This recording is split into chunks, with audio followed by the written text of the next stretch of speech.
We're constantly hearing about the benefits of the free market. So how come so few markets are actually free and some are not really markets at all?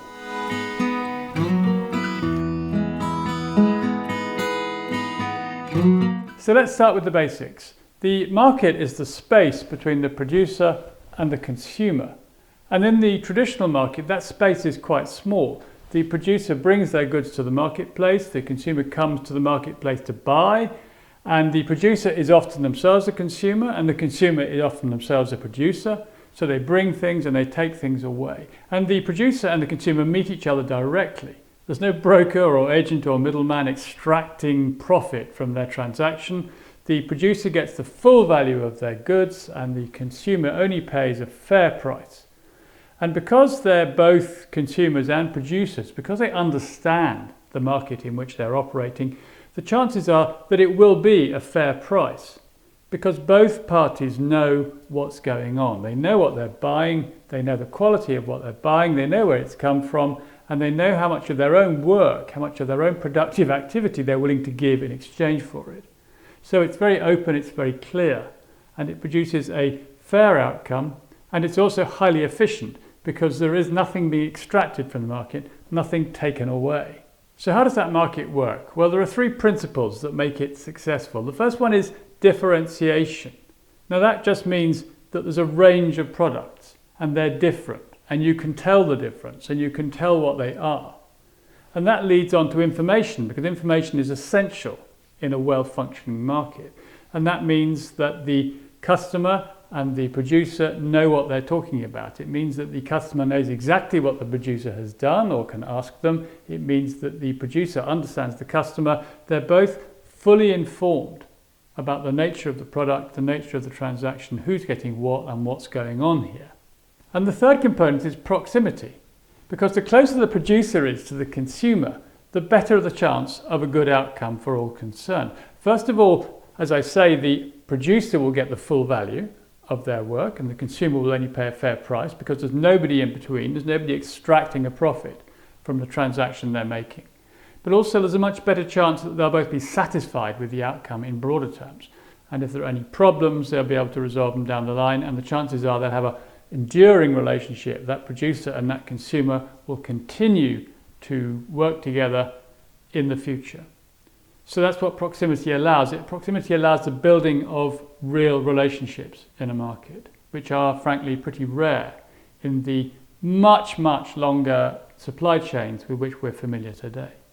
So a modern supply chain typically could extend halfway around the world and involve potentially dozens of intermediaries along the way. Intermediaries who are involved in wholesaling, transport, packaging, branding, retailing, and many, many other things in between.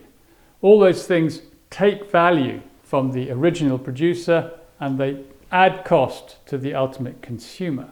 They create a huge profit-making space between the producer and the consumer, which works ultimately to the disadvantage of both. So for example, a pair of training shoes coming out of the Far East for maybe £3 as they leave the factory, possibly £80 or £100 when they arrive at a high street shop in Great Britain, and that difference of £97, well, that's all gone in the supply chain. And it's what we call added value. The idea that you take something of a low price and you sell it for a high price, that is the definition of added value. And it doesn't have to be any real value added at all, because the objective of intermediaries in the marketplace is simply that. It's simply to buy as cheaply as possible and sell for as much as possible. So in the global marketplace, this idea of proximity has largely disappeared. Most people have got no idea when they buy something where it's come from in the more detailed sense. They might say made in China, but that doesn't tell you very much. We don't know the conditions under which it was made. We don't know what the people were paid to make it. We don't know where the materials have come from. We don't know anything about the transport. We don't know what the environmental footprint of the product is. Realistically, we know very little about what we're buying. And most importantly, we've actually no idea what it's worth. What is the right price for a pair of trainers that comes out of a factory in China for £3? Is it £20 or £80 or £120? We've no idea. We can't possibly calculate that because we don't have the information. We don't know anything really that would allow us to make an informed decision.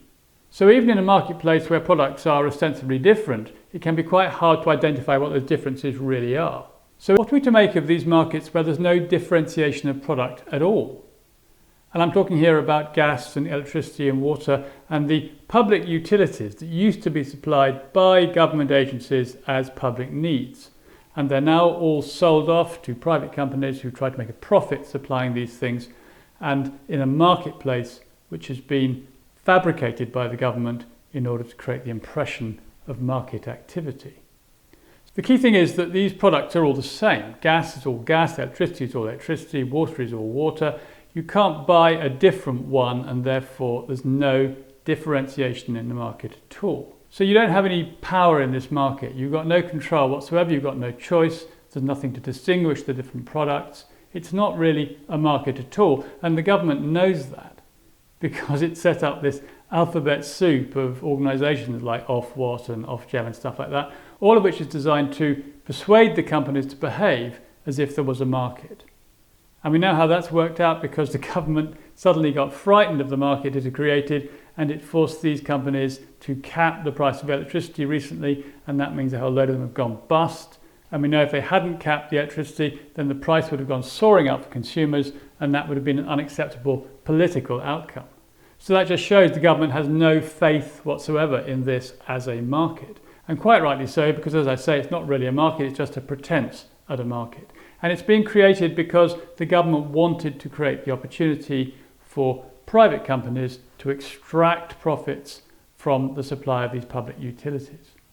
And that tells us something more about markets, which is why governments have been so keen to encourage the proliferation of markets, why governments are keen to encourage long supply chains, why they're very happy to see huge amounts of value added in the supply chain, even though it may not add any real value as it goes along. And all of that is because value added is the measure of GDP. It's the measure of the production of the economy. So if you can add £97 to the value of a £3 pair of trainers, then you've created £97 worth of GDP. And that's great from the government's point of view. Not so good for the consumer because they paid £97 more than the factory production cost, and they could probably have got away with spending £20 or £30 more. But that's not the point. The government doesn't care about that. It cares about the maximising of the profits that are taken out of the supply chain, because when you maximise profits, you maximise GDP. And hence the market for electricity and gas and all that sort of thing, because these companies who are involved in those markets, they're mostly historically making profits, and those profits contribute to GDP. So high prices, funnily enough, make the economy richer, even though we may not feel it in our domestic economies at home. So to go back to some questions we set out to answer, what supports well-functioning markets? Well, we've identified those three elements of differentiation, information, and proximity. A well-functioning market is one where the customer has equal standing to the producer, where they know where they stand, they know what they're buying, they understand the complexity of the supply chain, and they're fully informed as to what distinguishes one product from another. And you're much more likely to get that in an interconnected local economy with local suppliers and local consumers, provided those local suppliers are actually producing the products they're selling and not just buying them from thousands of miles away. So those are the conditions for well-functioning markets. And if we ask when would markets be inappropriate, then we can see that there is no room for a market where there is no differentiation of supply whatsoever. In the electricity and gas markets, there is no differentiation. They just don't work as markets. They only exist so that people who are putting capital into those markets can extract value and profits, which ultimately we as consumers are paying for. So finally, we're asking what undermines functioning markets?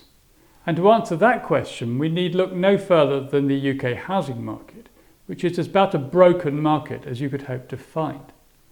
And the reason it doesn't work is because there's a monopoly on a key ingredient, which is housing land. You can't build houses without land, and most of the land on which you could build a house is now owned by one of the big development companies.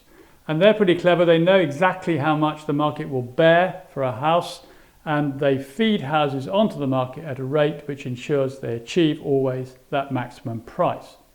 And we saw that when the government threw a whole lot of money at the housing market through Help to Buy and that sort of thing, that the price went up because developers knew there was more money, so they just pushed the price up and people had to pay more for their houses. So that's a market which is completely hijacked by a monopoly intervention. There is no freedom of activity in that market.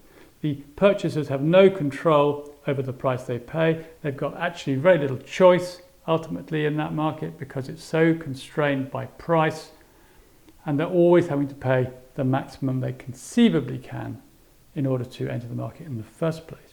Now, the government could fix that in a lot of ways. We've talked about that in another video.